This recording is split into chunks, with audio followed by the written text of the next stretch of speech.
Macbeth is sometimes labelled Shakespeare's most misogynistic play, and with characters like Lady Macbeth and the witches, it's easy to see why.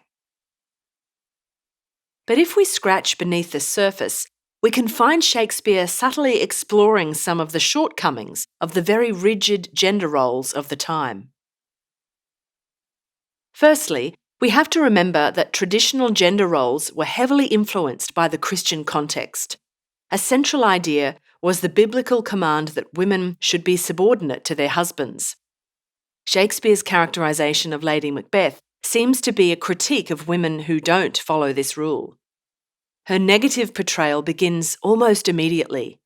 Her first appearance on stage has her moving from being a loving wife who is proud of her husband's achievements to a power-hungry and aggressive woman who attempts to persuade her husband to commit murder.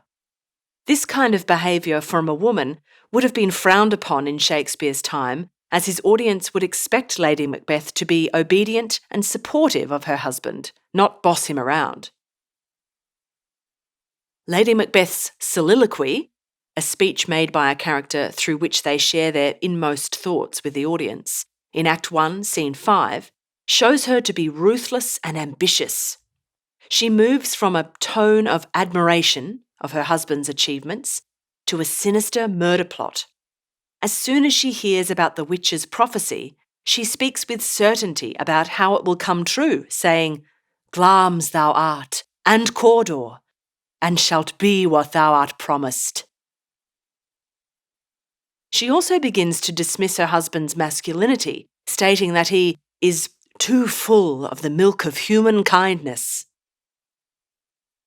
Shakespeare uses the metaphor of breast milk here to convey both how caring and feminine Lady Macbeth considers her husband.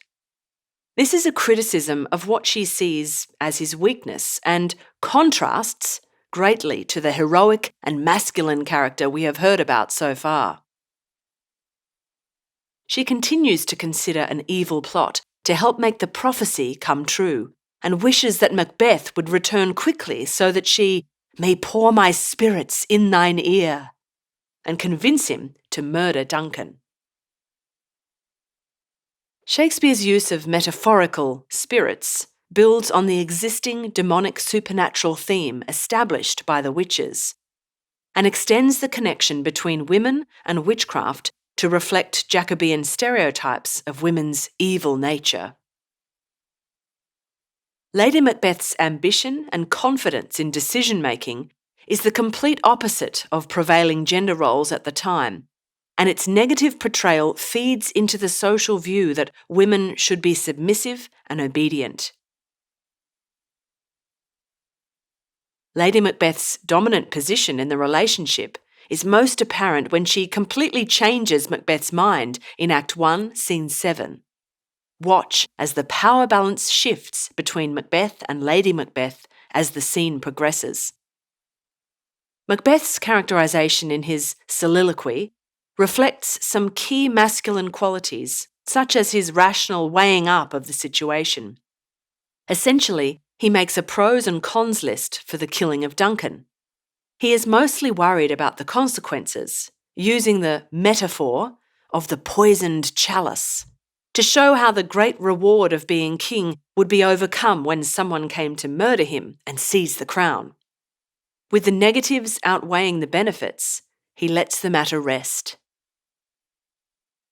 However, as soon as Lady Macbeth enters the scene, Macbeth's resolve disintegrates, and he submits to his wife's aggressive tirade.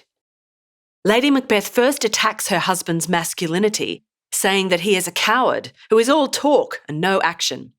She uses a series of rhetorical questions to goad her husband, saying, "Art thou afeard to be the same in thine own act and valour as thou art in desire?"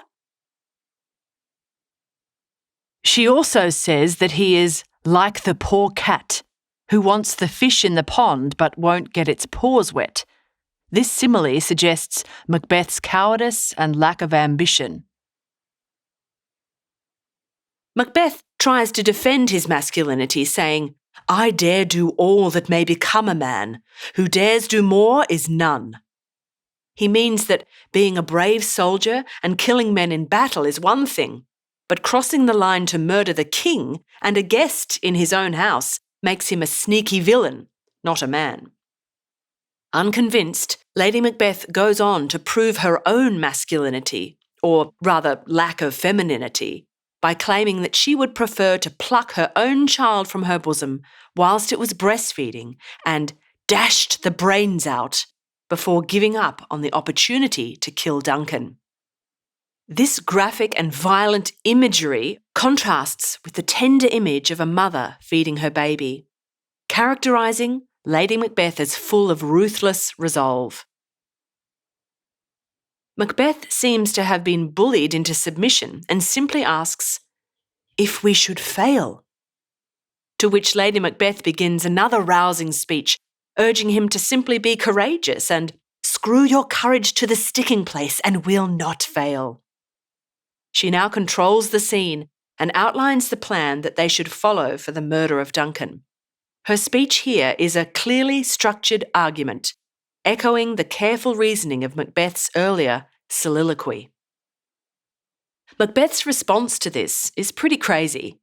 He approves so much of Lady Macbeth's masculinity that he speaks in an admiring tone, saying that she should bring forth men children only, which is a huge compliment as giving birth to a boy was one of the greatest achievements of a woman's life.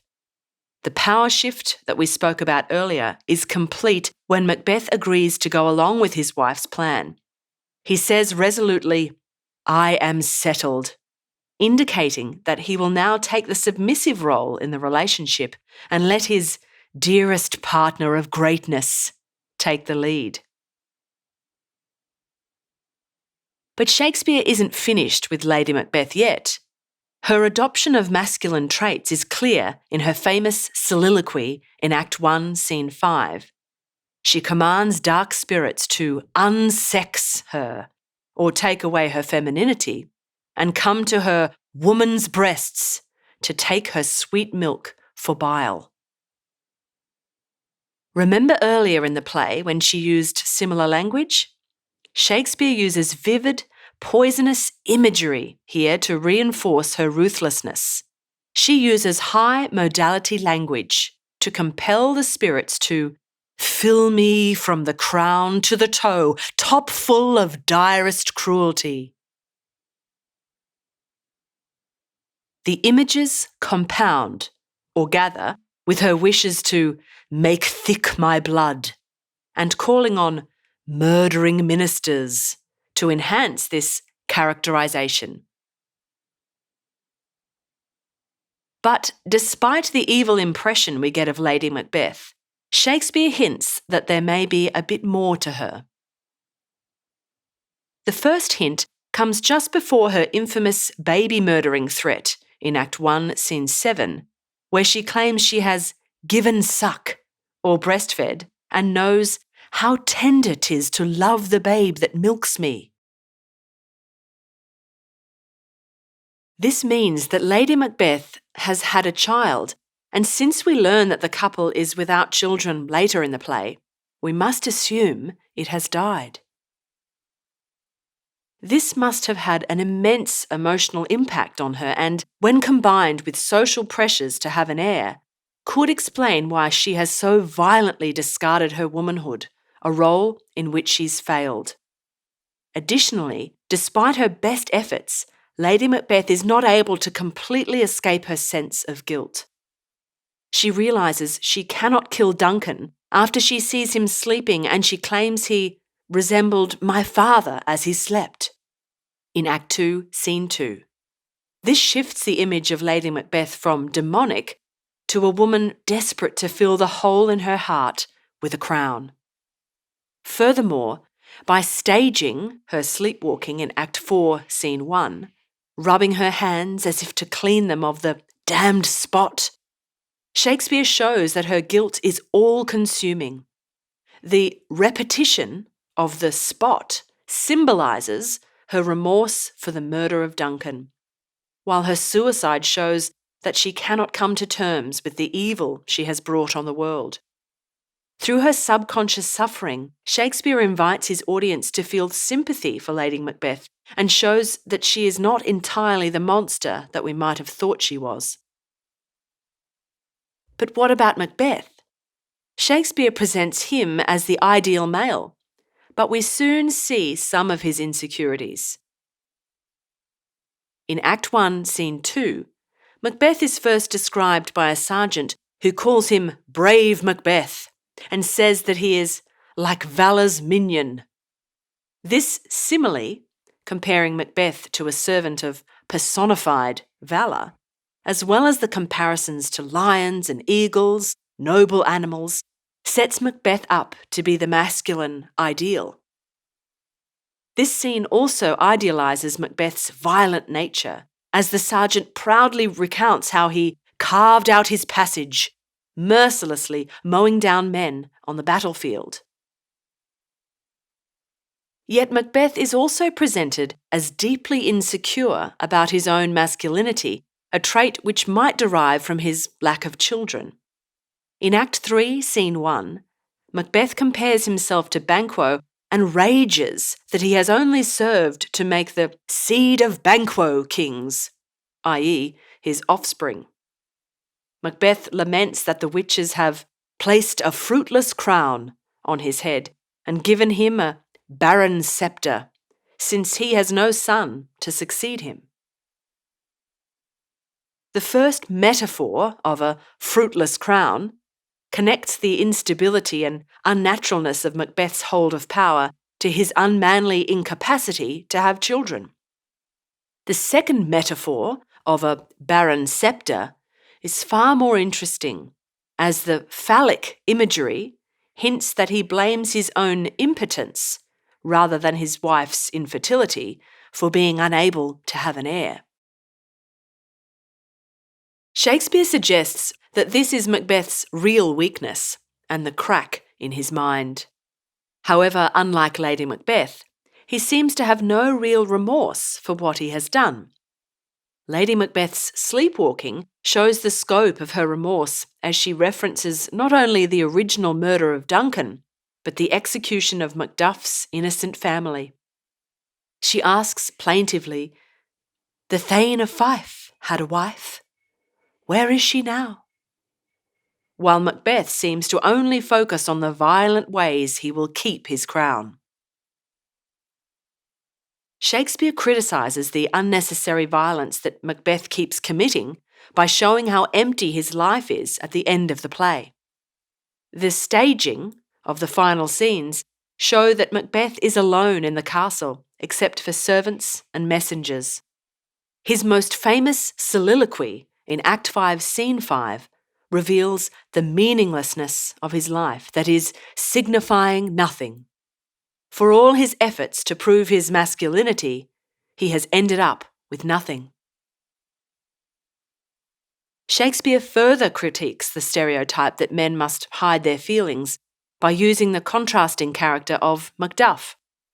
Macduff represents the value of masculine sensitivity and is grief-stricken on hearing of the death of his family. In Act 4, Scene 3, he reveals that he feels his grief as a man and remembering those who were most precious to me. He also goes on to show that his grief and rage motivates him to kill Macbeth, or his wife and children's ghosts will haunt me still. This is a huge contrast to the way we see Macbeth act, showing Macduff's obvious emotion to be a virtue. So, at the end of the day, we can see that far from being a simple, misogynistic play, Shakespeare has painted a subtle and detailed picture of prevailing gender roles. Although he implies that strong females are unnatural, he also explores the emptiness of masculine courage without sensitivity, and even goes so far as to imply that the societal pressure to have children may have been the cause for this tragedy.